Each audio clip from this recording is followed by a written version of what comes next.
Down the hill.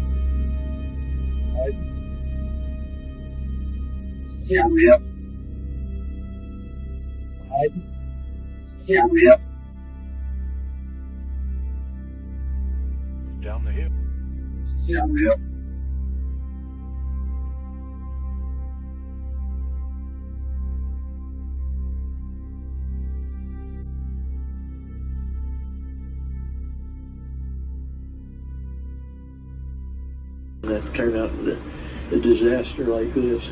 Down the hill, down the hill, down the hill, down the hill.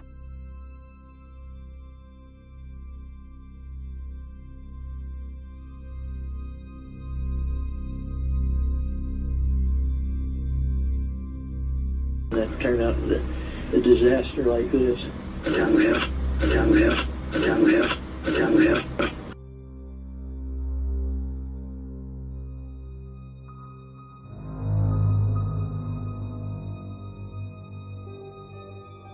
That turned out a disaster like this.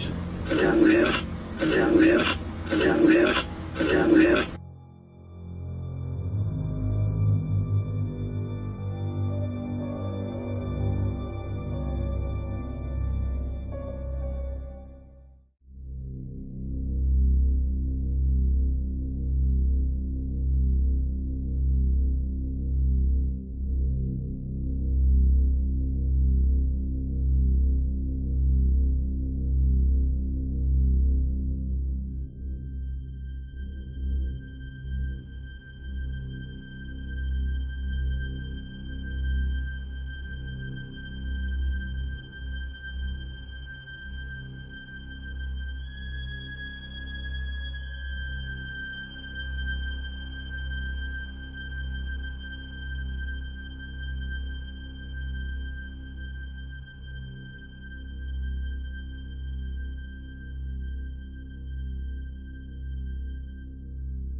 Logan had a criminal history, including violence towards women, and he told numerous ex-partners that he would kill them.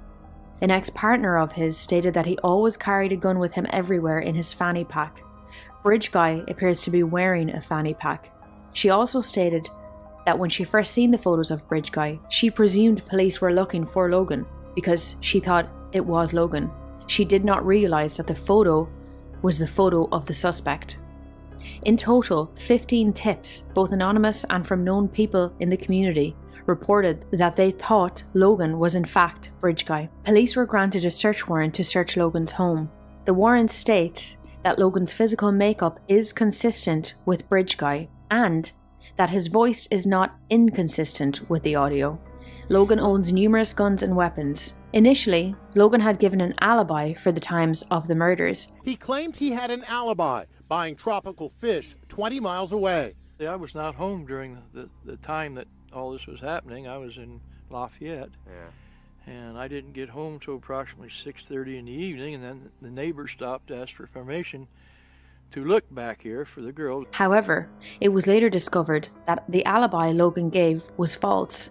meaning he lied about his whereabouts during the specific time that the murders took place. He was intentionally trying to mislead detectives. Logan asked his cousin to lie on his behalf and claimed that he had taken him to the aquarium at the time period of the murders. He asked his relative to be his false alibi before the bodies of the girls were discovered. Logan claimed he asked his cousin to lie as he had broken his probation. He was not meant to be driving his Jeep. However, Logan had been driving his Jeep earlier that morning and did not ask his cousin to be a false alibi for that time period. The time period he needed an alibi for was very specific to the times of the murders. The search warrant also states, a call placed using Logan's cell phone produced cell tower data that shows Logan's cell phone appears to be in or around his property on February 13th at 2:09 p.m. Although his exact location cannot be confirmed, the tower data shows that Logan's cell phone was in the Delphi area in the area of the Monon High Bridge Trail. An analysis of his cell phone data revealed a text message sent from his phone at 7:56 p.m. on February 13th, 2017. Remember, at this time, it's presumed the girls were now murdered, but their bodies had not been found. Further analysis of his cell phone data indicates that Logan's phone was likely outside of his residence and in the proximity of where Libby and Abby's bodies were located. Logan also received a text message later that night at 10:16 p.m. The data from this message indicates that Logan's phone was likely outside of his residence and again in the proximity of where Libby and Abby's bodies were located. The search warrant was executed in mid-March and Logan was placed on house arrest. This raised many questions, but his willingness to purposefully obstruct police investigation by creating a false alibi and lying about his whereabouts, including the location of his cell phone data, seems highly suspicious. It should also be stated that there is a link between Logan and Libby's dad. Libby's dad was arrested years earlier on drug charges and agreed to act as an informant. Libby's dad gave the police names, and one of these names was linked to Ron Logan.